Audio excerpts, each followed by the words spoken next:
Hey guys, what is going on? It is Spherical here. We're back with Bakemonogatari episode number 4.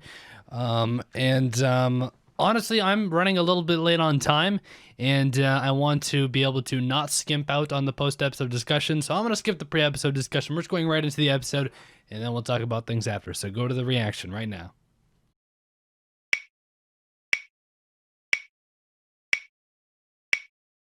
Alright guys, so it has been like a couple hours since I watched the episode.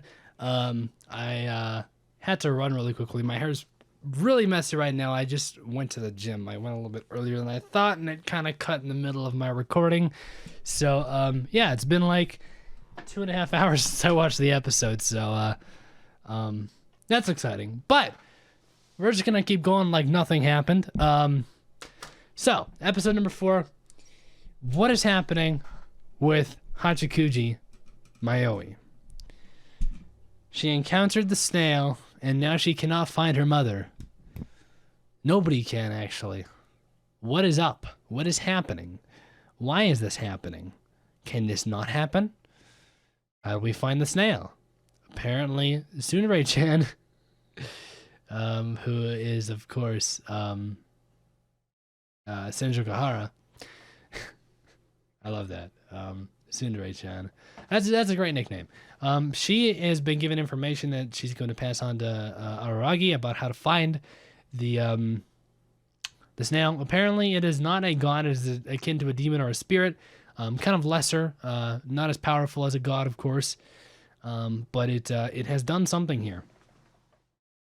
I'm trying to figure out if this has anything to do with Araragi's sisters, because they were mentioned that they got in a fight, and I feel like there's been a couple flashing scenes of like him thinking of his sisters while talking to Hachikuju. Hachikiju.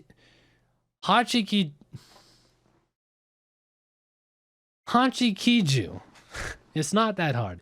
But I feel like, again, I don't know if there's a relationship there. There might not be at this point, but I don't know. I don't know what's up. Like, is this what is happening? What has happened to Mayoi? We'll call her Mayoi. Why was she approached by the snail? I don't know. Why was she? Clearly, it's distorted this kind of space here, and it's made it so that they can't find her mother. But why has it done that? What is it taken from her? What has it done? Like, why did it do that to her? I feel like I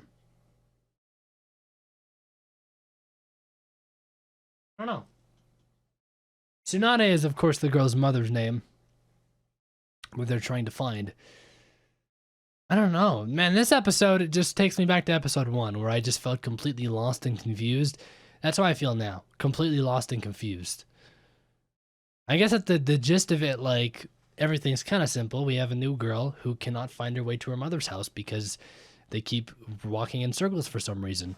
That's the plot. But it's just like, why? Why is it happening? Again, this is just the same thing as episode 1 all over again. I don't know. I'm kind of at a loss for words. I can't make any guesses as to what's going on, so I'm gonna have to wait and see what all plays out. Again, also, like I said, it's been a couple hours since I watched the episode, so I'm kind of disconnected from what happened. I don't like to wait after recording the episode to talk about it, because again, there might be things that were in my head that I wanted to bring up that I've completely forgot about, so that it's not optimal. But regardless, I think I'm gonna have to finish this off here. I mean, there's not really much else to talk about. So the comedy in this episode is golden as usual. I love the comedy in this show. One thing I do want to talk about is the visuals. Actually, I noticed that the visuals in this show are actually a lot more average than I originally thought. I think once you start to see the patterns of the show and how the styles of the scenes they use, I feel like you start to kind of see through the mask, and it does look like it's not as phenomenal as I first thought it was in terms of visuals. It's still phenomenal in the sense of how abstract it is, of course. It looks really, really cool. But the animation and art itself isn't anything overly crazy. It's just the style that looks really, really cool that they're reusing. And they have a couple different styles.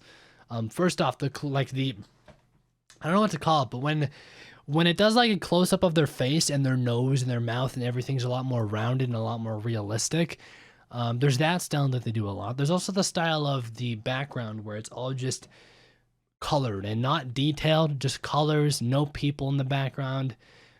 That's really cool. There's just a bunch of unique, I don't know, unique looks that the show has that just makes it look really, really cool. Even though, again, as I'm starting to realize, I don't think it's outstanding in the visuals department by any means in terms of like just the animation and the art. Like it's very average. It's just the way it's presented is super, super cool. And the mouth flaps. The mouth flaps are really, really well done in this. I love them. They're a lot of frames, a lot of awesome mouth movements. Just mouth flaps, man, for the win. Anyways, I'm gonna leave you guys off here. So as always, if you guys want early access and or the full-length versions of these reactions, click that link down in the description. It'll take you to patreon.com/sphericalfilms. You can check that out there. But with all that out of the way, I do thank you guys for watching. And I'll talk to you guys all on Thursday with episode number 5.